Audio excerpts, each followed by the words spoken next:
မိတ်ဆွေတို့ရေမင်္ဂလာပါဗျဒီနေ့ကျွန်တော်ပြန်လည်ပြီးမျှဝေသွားမယ်အကြောင်းအရာကတော့ Play Store မှာကျွန်တော်တို့ Play Store ကိုအသုံးပြုလာတာနဲ့များပေါ့နော်ကျွန်တော်တို့ Play Store လေးလာတို့ကျွန်တော်တို့ဆက်မ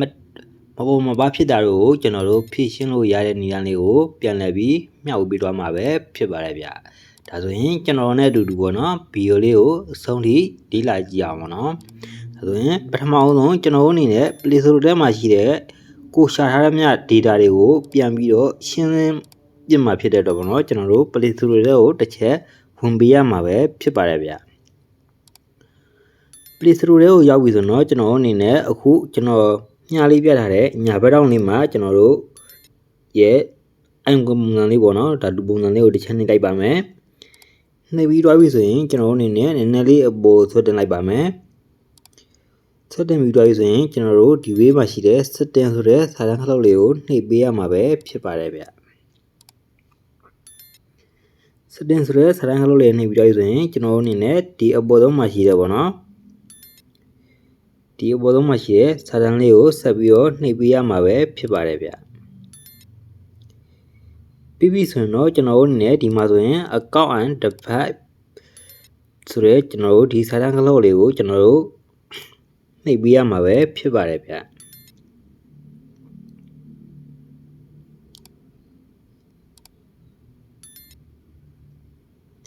ပြီးပြီဆိုရင်ကျွန်တော်တို့အနေနဲ့နည်းနည်းလေးအပေါ်ဆွတ်တင်လိုက်ပါမယ်ဆွတ်တင်လိုက်မယ်ဆိုတော့ကျွန်တော်တို့ဒီမှာဆိုရင်ဒီပေါ်မှာဆိုတော့ကျွန်တော်တို့နီလန်းနှစ်ခုရှိတယ်ပေါ့နော်ပထမနီးမှာဆိုတော့ clear device set history ဆိုတာကျတော့ကျွန်တော်တို့ရှာထားတဲ့မြဟွာတွေပေါ့နော် data တွေကိုကျွန်တော်တို့ရှင်းလင်းပေးတာပဲဖြစ်ပါတယ်ဗျဒီအောက်မှာဆိုရင်လည်းကျွန်တော်တို့ဒီတိုင်းမှာပဲ clear widget ဆိုတဲ့ကျွန်တော်တို့စာတန်းလေးနှစ်တန်းကိုတွေ့ရမှာပဲဖြစ်ပါတယ်ဗျဒါဆိုရင်ကျွန်တော်တို့ပထမစာတန်းကိုတစ်ချက်နှိပ်လိုက်ပါမယ်နှိပ်လိုက်ပြီဆိုရင်ဒီလိုမျိုးလေးပေါ်လာမှာဆိုတော့ clear history ဆိုတဲ့ကျွန်တော်တို့စာတန်းခလုတ်လေးကိုနှိပ်ပေးရမှာပဲဖြစ်ပါတယ်ဗျ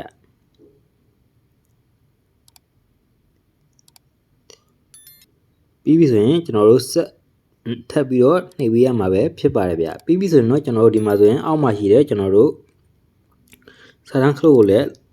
အပေါ်စာတန်းခလုတ်နဲ့အတူတူပဲပေါ့နော်ကျွန်တော်တို့ clear widget ဆိုတဲ့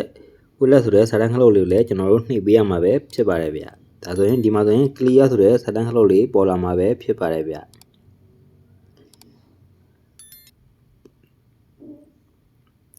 ဒါဆိုရင်ပထမနီလန်းနှစ်ခုကတော့ပြီးသွားပြီပေါ့နော်ဒါဆိုရင်ဒုတိယနီလန်းမှာဆိုရင်တော့ကျွန်တော်တို့ဒီ Play Store ကိုနည်းနည်းလေးကြာကြာလေးဖိထားလိုက်မယ်ဖိထားပြီးပြီဆိုရင်တော့ကျွန်တော်တို့ဒီမှာဆိုရင်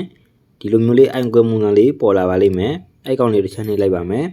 နှိပ်ပြီးတော့ဆိုတော့ကျွန်တော်တို့အနေနဲ့ဒီမှာဆိုရင် stroke u ဆိုတဲ့ကျွန်တော်တို့စာတန်းခလုတ်လေးကိုကျွန်တော်တို့နှိပ်ပေးရမှာပဲဖြစ်ပါတယ်ဗျာဒီ stroke u မှာဆိုလဲကျွန်တော်တို့ဒါသုံးထားတဲ့မြ data တွေကဆိုရင်200 MB တောင်မှရှိတယ်ပေါ့နော်ပြီးပြီဆိုရင်တော့ကျွန်တော်တို့အနေနဲ့ဒီမှာဆိုရင်ဒါကကျတော့ clear data ကိုရှင်းတာပေါ့နော် clear data ဆိုတာကျွန်တော်တို့ Play Store software ကိုဝင်တာနဲ့ပေါ့နော်ကျွန်တော်တို့ဒါ data တွေပါတယ်ပေါ့နော်ဖုန်း internet တွေပါတယ်ကျွန်တော်တို့အသုံးပြုထားတာကိုကျွန်တော်တို့ရှင်းလင်းပေးရမှာပဲဖြစ်ပါတယ်ဗျဒါဆိုတော့ဒီမှာဆိုရင် total နေရာမှာ130 MB ပဲရှိရပေါ့နော်ဒါဆိုရင်တော့ကျွန်တော်တို့အနေနဲ့ဒီလိုမျိုးလေးရှင်းပေးခြင်းအပြင်ကျွန်တော်တို့ဆက်လေးတာတွေကျွန်တော်တို့ဒါ Play Store ထဲမှာဝင်လိုက်တဲ့အခါတွေမှာကျွန်တော်တို့ပေါ်ပါတွက်လိုက်သွားမှာပဲဖြစ်ပါတယ်ဗျဒီနည်းလမ်းလေးကိုကျွန်တော်နဲ့အတူတူဆန်းလုပ်ကြည့်ပြီးလို့မို့မိတ်ဆွေတို့အတွက်အကျိုးရှိရဆိုရင်ကျွန်တော်ရဲ့ YouTube channel နဲ့ Facebook channel လေးကိုလည်း like and follower လေးလုပ်ပြီးတော့အားပေးကြပါအောင်လို့ကျွန်တော်အနေနဲ့မေတ္တာရက်ခိုင်းနေပါတော့ကျွန်တော်